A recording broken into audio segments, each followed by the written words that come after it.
Hey everybody, doing a little project today.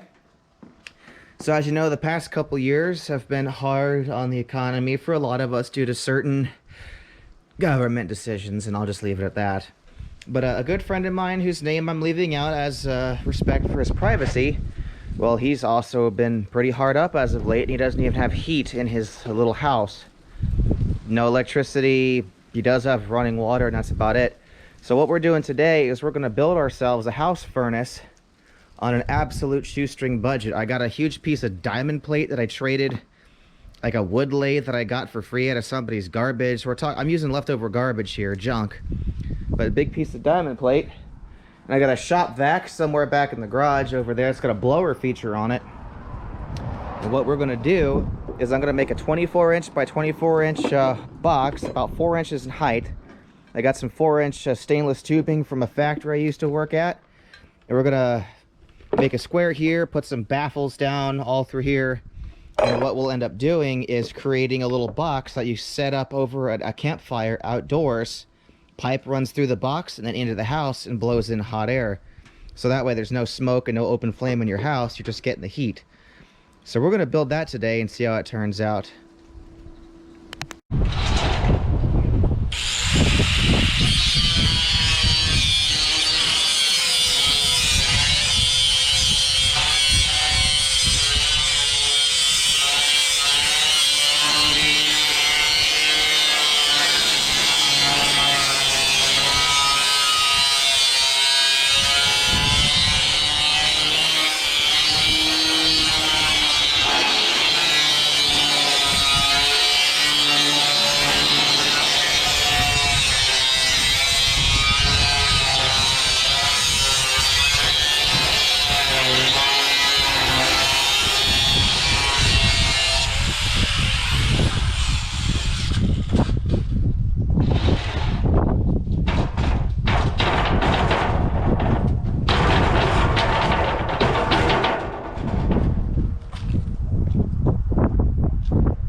Almost there.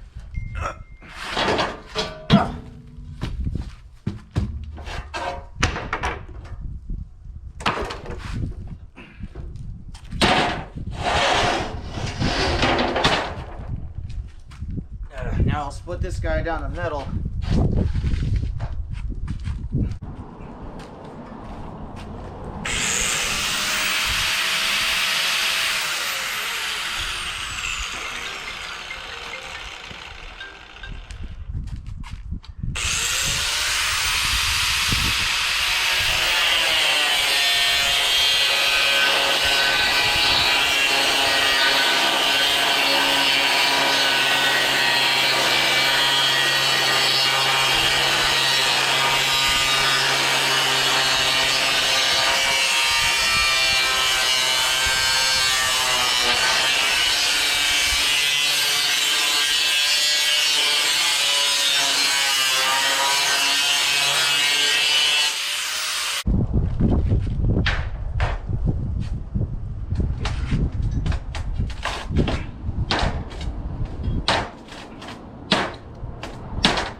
There we go.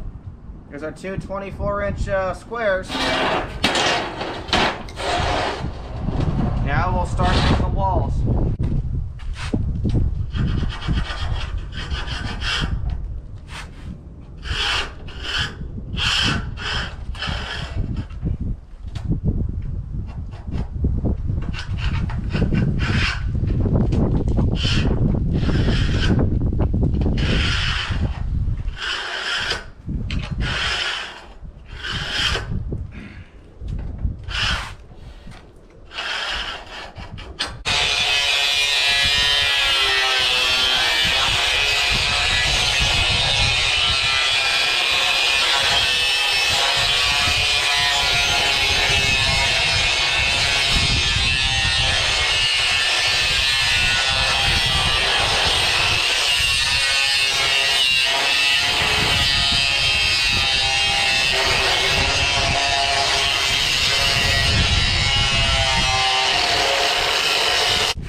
There's 4 inches wide. That's going to be our wall. Gonna make 2 this way and 2 this way and drill out some 4-inch holes. We're gonna add some baffles. We'll use an old shop vac to blow in, swish wash, come out, and we'll set it over what will be a little campfire. And there's your heat. Alrighty, so we got our 2 24 by 24 squares made up. We got our 4-inch by 24-inch rectangles. Those are the walls. So I got 4 of them. So we're going to go ahead and get the first 2 walls welded into the base here and then start working on the baffles.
Good. I'm gonna go ahead and do a full bead all the way down off camera.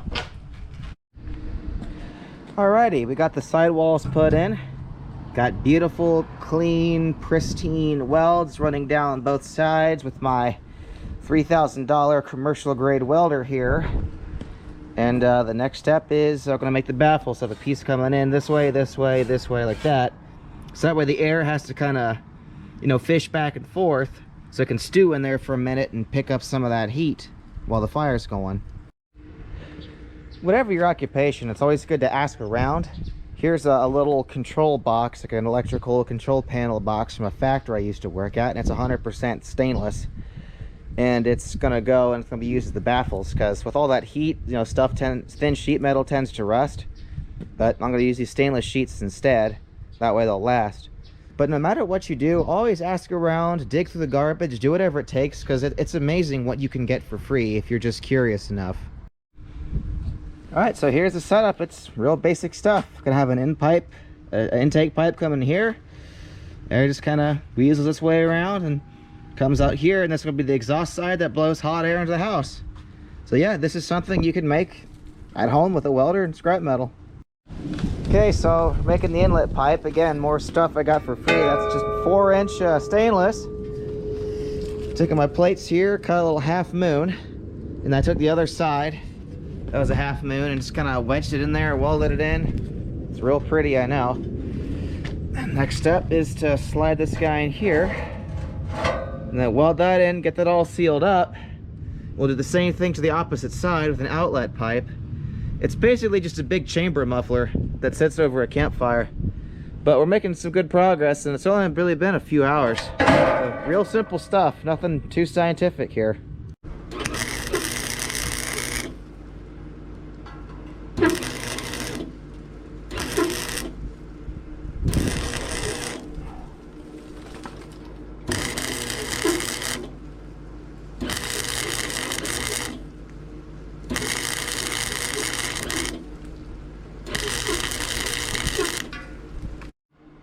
All right, so it's nearing completion.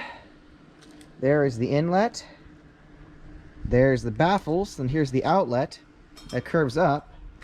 I've got another pipe down here. We'll slice that end off, but it'll swoop over, you know, come up and go this way. So that way it'll actually create a little bit of a natural draft, but it'll be able to run with or without forced air. Forced air obviously being better. But we'll take this, place it over some bricks, build a fire under it, and channel that tube directly into the building. And now you've got some carbon monoxide free heat. Okay, so the Hillbilly Furnace here is officially online. bored a couple 4-inch holes in the side of the building, the garage that's being converted to a house.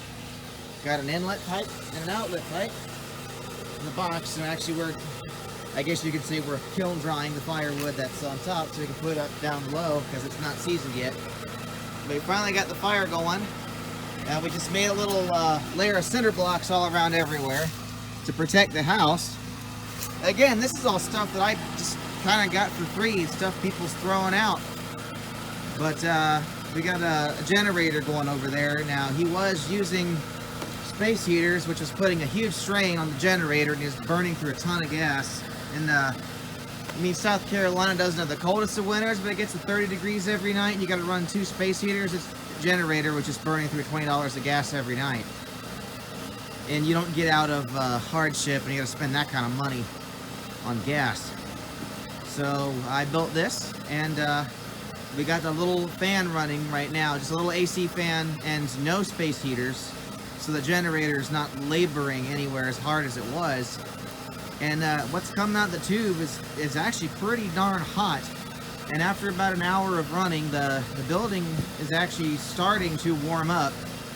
So it's working, and it's working quite well. It's incredibly rudimentary and very off the grid, but it's working fantastically. So I think overall, mission accomplished. Till we meet again, stay gold.